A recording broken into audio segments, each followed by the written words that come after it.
Hello, everyone. It's so good to be here with you today. Hello, Ethan. I am really excited about our talk. Welcome to Learning English Together, everyone. Thanks, Claire. This is a place where we just sit down, relax, and practice our English in a natural way. I love that. No stress, no tests, just a good conversation. Exactly. We are here with you every single day. We believe that listening a little bit every day is the best way to grow. It really is. And if you enjoy these talks, please subscribe to our channel. It helps us keep going and stay connected with you. So, Claire, have you ever been to a party or a meeting and felt completely stuck? Oh, definitely. You mean that feeling where you want to say something but your mind just goes blank? Yes, that's social panic. You look at someone, they look at you, and suddenly you forget how to speak. It's the worst. I usually just look at my phone or pretend to be very busy with my drink. Me too.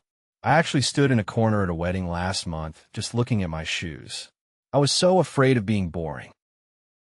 I think we all feel that way, Ethan. We think we need to have a cool life or amazing stories to be worth talking to. Right? We feel like we are on stage. We think the spotlight is on us, and we have to give a great performance. And for people learning English, it is even harder.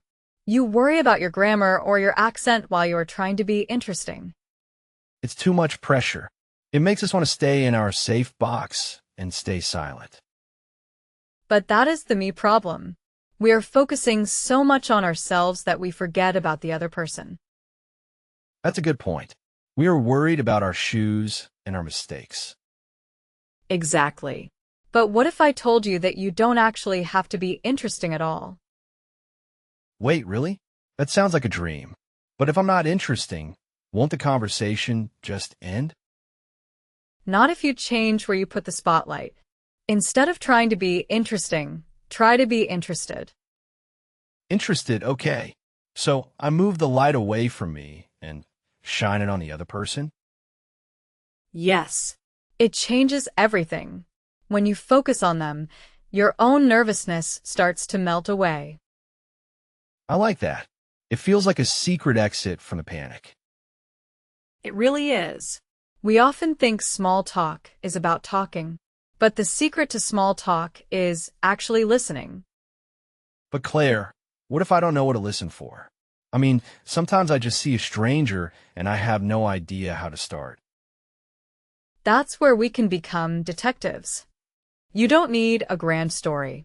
You just need to find a hook. A hook? Like something to hang the conversation on? Exactly. It's about noticing the little things. Noticing the world of the other person. I want to know more about being a detective. Because right now, I'm still the guy looking at his shoes. Don't worry, Ethan. We can fix that. It's all about a special kind of curiosity. Genuine curiosity. Not just asking questions because you have to, but because you actually want to know. Right. And it's a skill we can practice. It's much more fun than worrying about grammar. I'm ready. I want to learn how to find those hooks and stop feeling like I'm on a stage. Then let's imagine a normal place. Somewhere we go every day, like a coffee shop. That's a perfect spot. I go there every morning and I never talk to anyone. Well, today that changes. Let's look at how to find our first clues in the next part. Okay, Claire, let's go back to that coffee shop. I'm standing in line. I'm waiting for my latte. And I bet I know what you're doing. You are looking at your phone, right? Guilty. I'm checking my emails or looking at photos. It feels like a shield. Exactly. It's a shield that tells the world, don't talk to me. But today, we're putting the phone away. Okay, phone is in my pocket. Now I feel exposed. There's a man standing right in front of me. What do I do? This is where you become the conversation detective. Look for a clue. What do you see? Um, he's wearing a bright orange hat. It has a logo of a mountain on it. There is your hook. That hat is a choice he made. He likes that mountain or he likes that color. So, do I just say, hey, nice hat? You could, but a detective wants to know the story. You could say, that's a great hat. Is that mountain near here? I'm looking for a good place to hike. Oh, I see. I'm not just giving a compliment. I'm being curious about his experience. Right. You're opening a door. You are saying, I noticed something about you and I want to know more.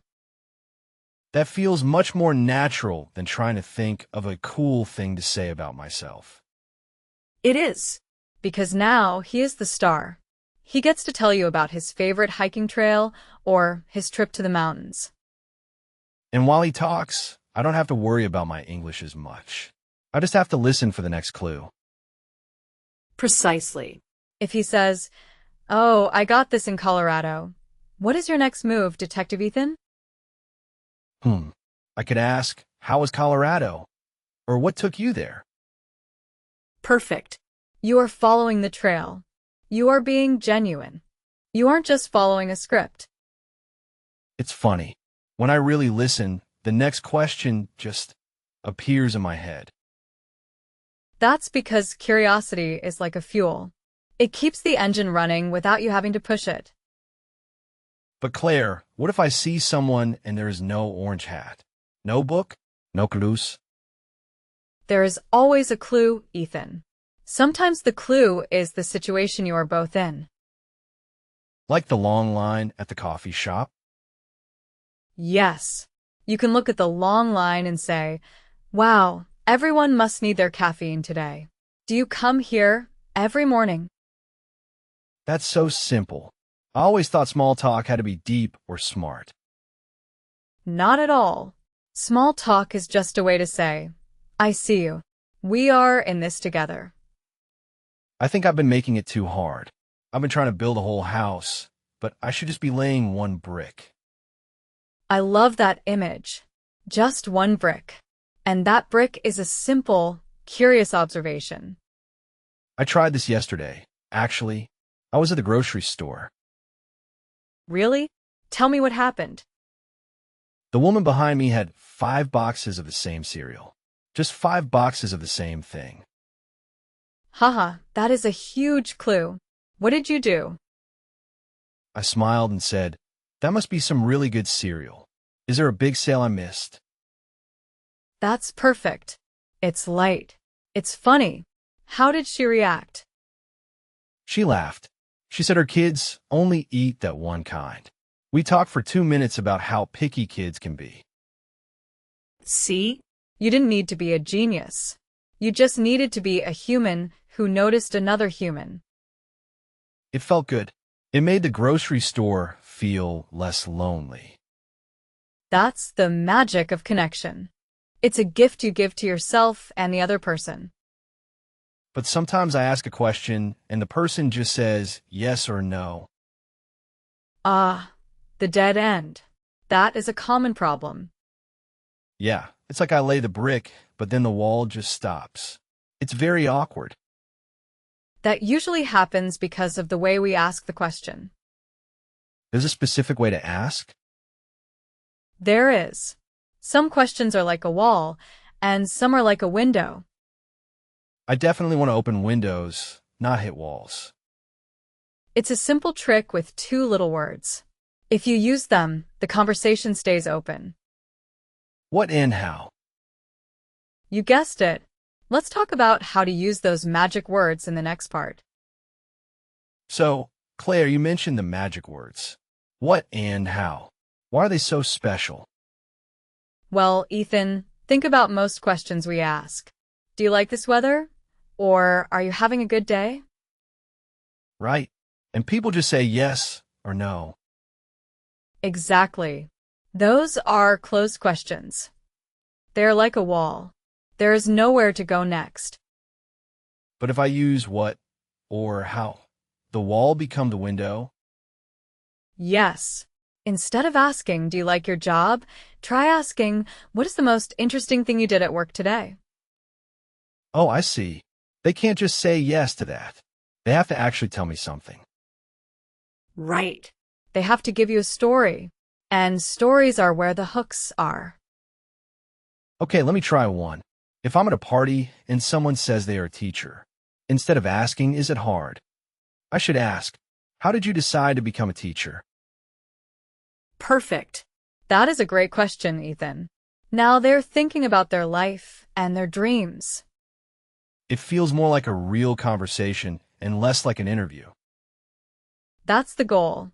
When you ask how or what, you are inviting them to share their world with you. I sometimes worry that I ask too many questions, though. Does it ever feel like an interrogation? It can if you don't share anything back. You have to be a curious partner, not a police officer. Right? So if they tell me about their teaching job, I can say, that sounds challenging. I remember my favorite teacher always told me. Yes. You listen, you react, and then you share a tiny bit of yourself. Then you go back to being curious. It's like a game of catch. I throw the ball, they catch it and throw it back. Exactly. But what and how make the ball much easier to catch? What if they say something I don't understand? Sometimes people talk about their hobbies like coding or investing, and I know nothing about that. This is a secret weapon, Ethan. Admitting you don't know is actually a great way to keep talking. Really? I usually just nod and pretend I understand. I don't want to look stupid. Don't pretend. People love to explain things they enjoy. It makes them feel like an expert.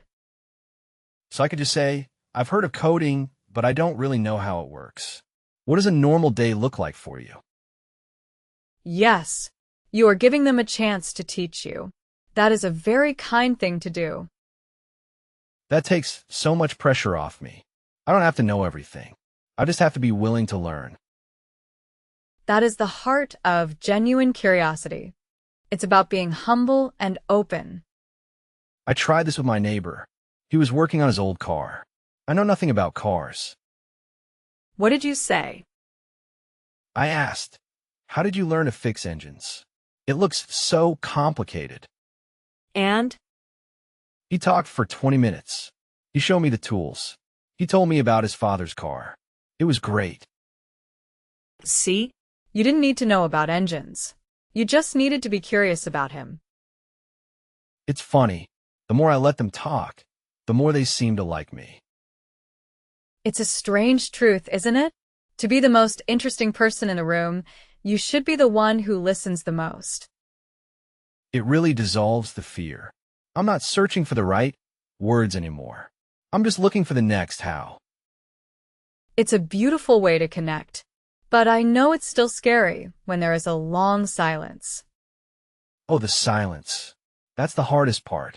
When the what and how stop working for a second. We all fear that silence.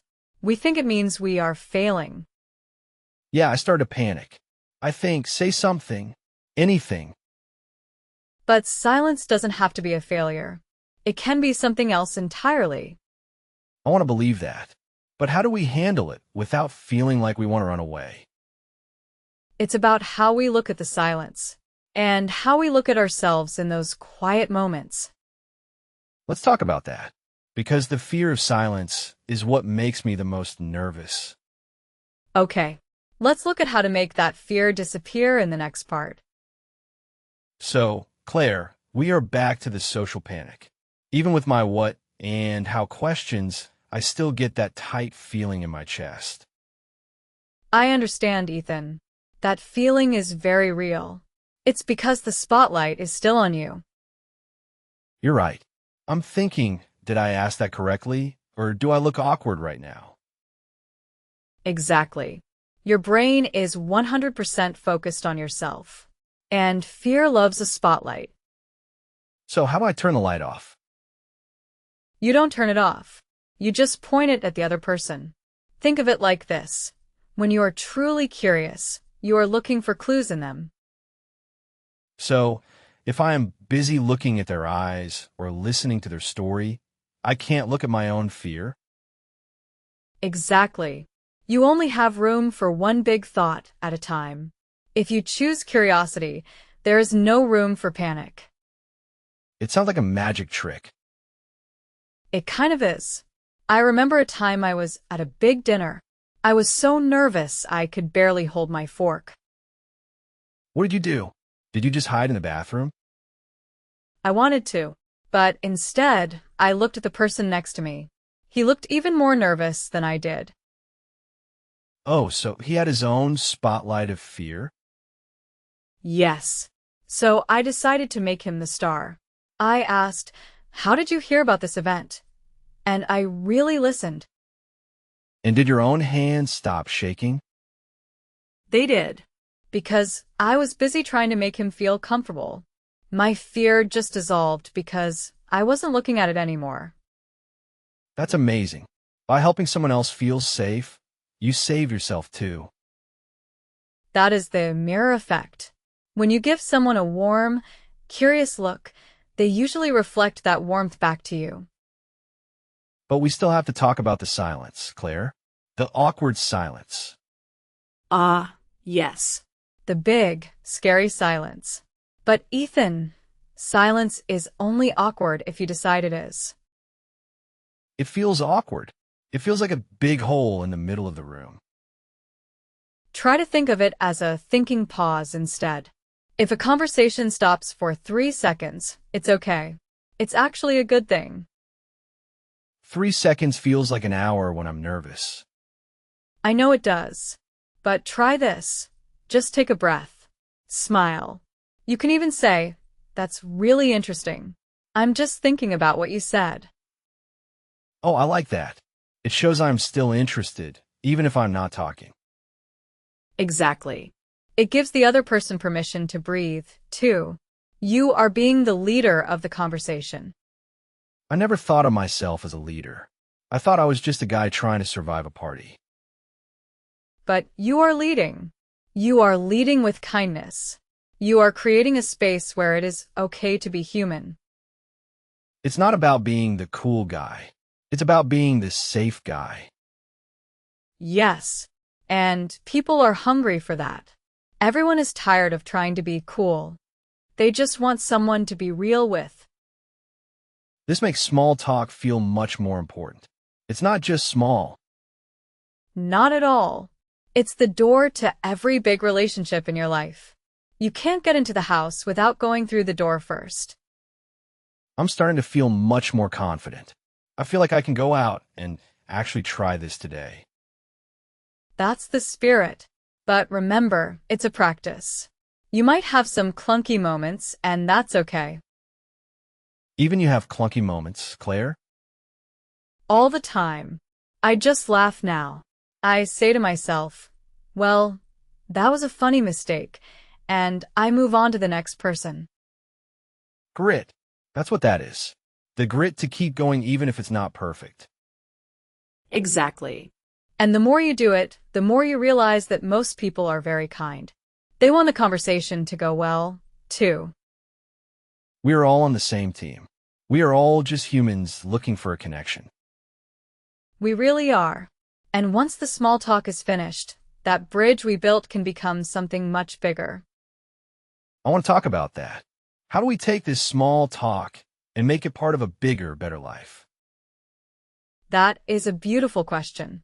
Let's finish our journey by talking about the big picture. Let's do it. I'm ready for the final step. We have talked about a lot today, Claire.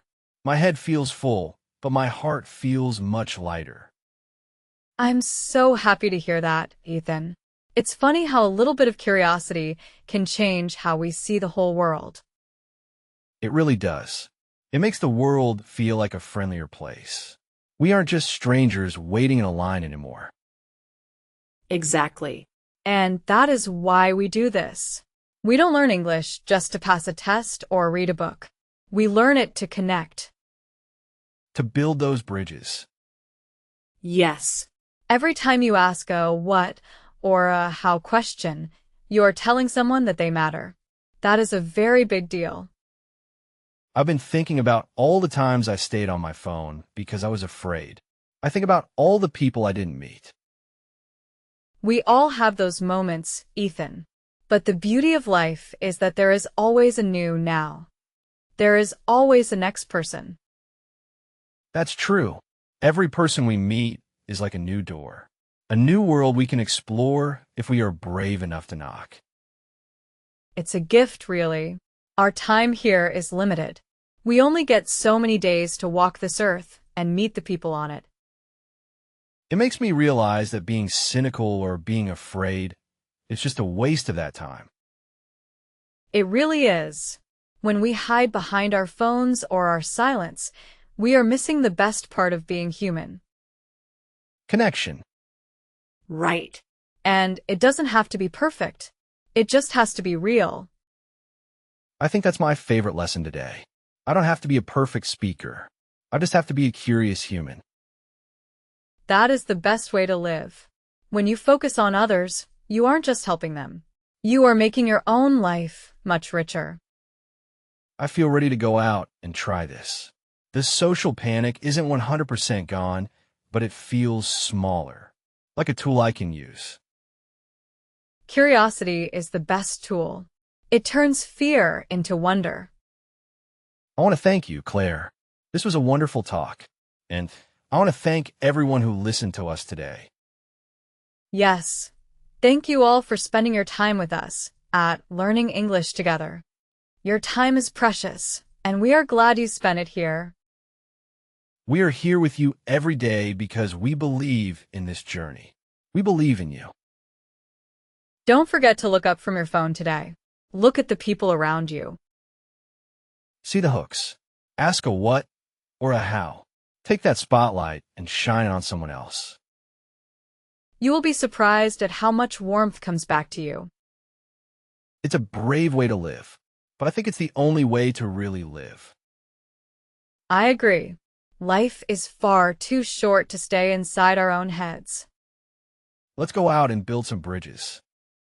I'm ready if you are. I'm definitely ready. Before we go, I just want to leave everyone with one last thought. What is that? Don't wait for the perfect moment to be kind. Don't wait until your English is perfect to speak. Just start. Exactly. Just start. Because every conversation is a chance to make your life and someone else's a little bit better. That's a beautiful place to end. Take a deep breath, everyone. Feel the grit inside you. And remember, Your life is happening right now. don't waste it in silence. We will see you tomorrow. Goodbye, everyone. Bye-bye.